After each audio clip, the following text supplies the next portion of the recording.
সময় দিচ্ছি, ডান পাশের সড়ক ছাড়েন। ডান পাশের সড়কে যারা, ডান পাশটা একদম ছেড়ে দিবেন, গাড়ি যেন নির্বিঘ্নে চলতে পারে। আগামী ঈদের আগে আমি 100 ভলান্টিয়ার দেব। তাহরিকের কর্মীগণ ভলান্টিয়ার হিসেবে কাজ করবে ইনশাআল্লাহ। না, এক বুড়া দিয়ে কাজ হবে না, জোয়ান লাগবে। এ তো সিনিয়র পার্সন। এই ভলান্টিয়াররা থাকবে সব রোডে, ড্রেস পরে থাকবে যেন রোড বন্ধ না হয়। বাস, বাকিটা আর কিছু করা যাবে না। এত মানুষের মধ্যে কিছুটা তো কষ্ট করতেই হবে, অন্তত গাড়ি চলাচলটা খোলা রাখেন। প্রিয় ভাইরা, কথা শুনতেছেন?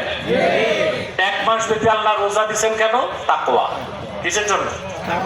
তাকওয়া হচ্ছে আল্লাহর ভয় অন্তরে পোষণ করে গুনার কাজ ছেড়ে দেওয়া। কারণ আমাদেরকে প্রতিটি কাজ আল্লাহ হাসর ময়দানে উপস্থিত করে দেখাবেন। নেক আমলগুলো দেখাবেন, খারাপ কাজও।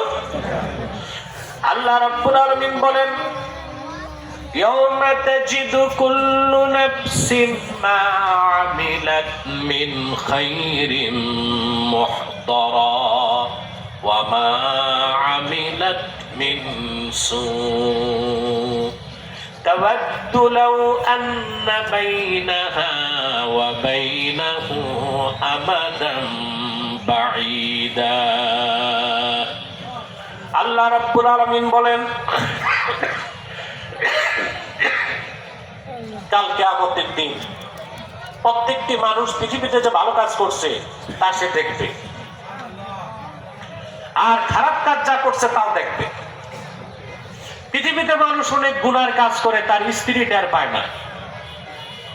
হয় এমনও গুনার কাজ আছে স্ত্রীও জানে না, সন্তানরা জানে না, গোয়েন্দা সংস্থা জানে না, দুদক জানে না, কেউ দেখে না। দেখেন কে? আল্লাহ। ওই সব কাজগুলো তার সামনে চলে আসবে। মানুষ তখন আফসোস করে বলবে, আমার এই গুনাহের কাজ আর আমার মাঝখানে যদি বিশাল একটা দূরত্ব হয়ে যেত, আমি আজকে লজ্জায় পড়তাম না। এভাবে প্রতিটি কর্মের হিসাব আল্লাহ নিবেন। এই বৌদ্ধ বিশ্বাস থেকে আল্লাহর ভয় হৃদয়ে লালন করে সামগ্রিক গুনাহের কাজ ছেড়ে দেবার নামটাই তাকওয়া, আর ব্যক্তির নাম মুত্তাকি। বলেন সুবহানাল্লাহ। যে টপ ক্লাসের মুত্তাকি হয়ে যাবে, সে আল্লাহর ওয়ালি। কম হিসাবে ফার্স্ট চান্সে আল্লাহ তাকে জান্নাত দিয়ে দিবে। আপনারা জান্নাতের অপেক্ষায় আছেন না? কিন্তু যারা আল্লাহর হাবিবের আশিক উম্মত মুত্তাকি, জান্নাত তাদের অপেক্ষায় আছে।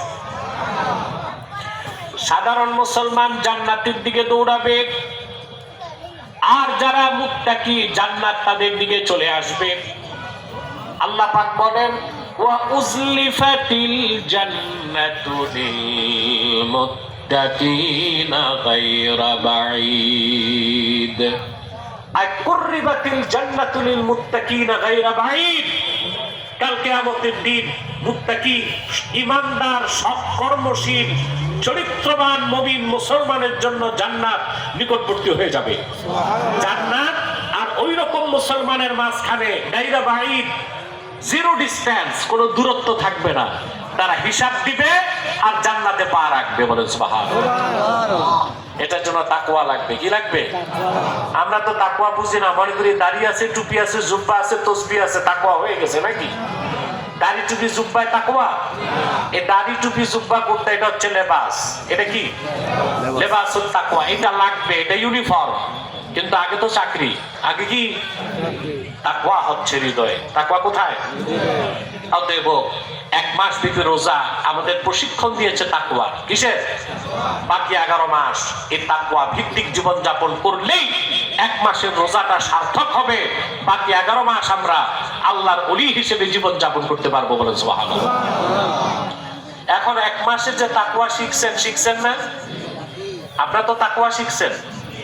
সেই সূর্যোদয়ের আগ থেকে সূর্যাস্ত পর্যন্ত 13 থেকে 14 ঘন্টা প্রচন্ড তৃষ্ণায় কলিজা ফেটে গেছে, 1 ফোঁটা পানি জিহ্বায় দেন নাই।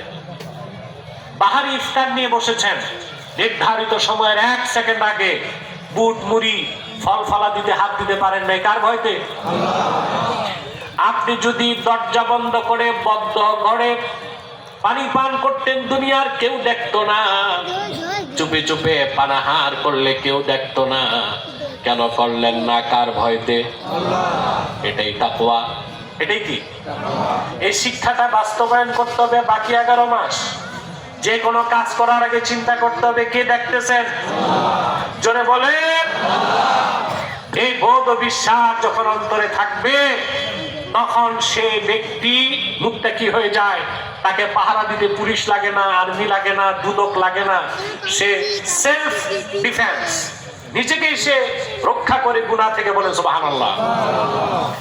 আইন কানুন দিয়া, ডান্ডা দিয়া, পিটায়া মানুষকে সাময়িকভাবে শায়েস্তা করা যায়, মানুষকে ভালো বানানো যায় না।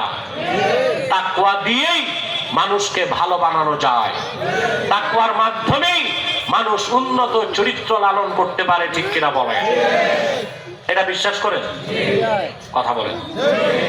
আমাদের দেশে একটা পরিবর্তন আসছে না? এখন একটা সুন্দর দেশ চান না? সুন্দর সমাজ চান না? সুন্দর দেশ, সুন্দর সমাজের জন্য দরকার হচ্ছে ভালো মানুষ। একটা রাষ্ট্র, এটা রাষ্ট্র না? এই যে বলেন দেশকে ভালোবাসি, দেশের কি চোখ কান আছে নাকি? কথা বলেন। তো ভালোবাসলে হবে কেউ তো বুঝে না। রাষ্ট্র হয় 4টা জিনিসে। কয়টা জিনিসে? প্রথম হচ্ছে টেরিটরি, ভূখণ্ড। তারপর হচ্ছে গভর্নমেন্ট, সরকার। 3 নাম্বার হচ্ছে পপুলেশন, জনগণ। 4 নাম্বার হচ্ছে সভরেন্টি, সার্বভৌমত্ব। এটা রাষ্ট্রবিজ্ঞানের সংজ্ঞা। এই 4টা উপাদান থাকলে ওটা কি হয়? রাষ্ট্র। তো রাষ্ট্রের মূল হচ্ছে জনগণ। আপনি যত আইন আনেন, প্রশাসনকে মজবুত করেন, সমাজের চেক অ্যান্ড ব্যালেন্স প্রতিষ্ঠার চেষ্টা করেন, যদি রাষ্ট্রের মূল উপাদান মানুষকে ঠিক করতে না পারেন, দেশ থেকে চুরি, চাঁদাবাজি, দুর্নীতি, সহিংসতা, সন্ত্রাস, ধর্ষণকে মুক্ত করা যাবে না।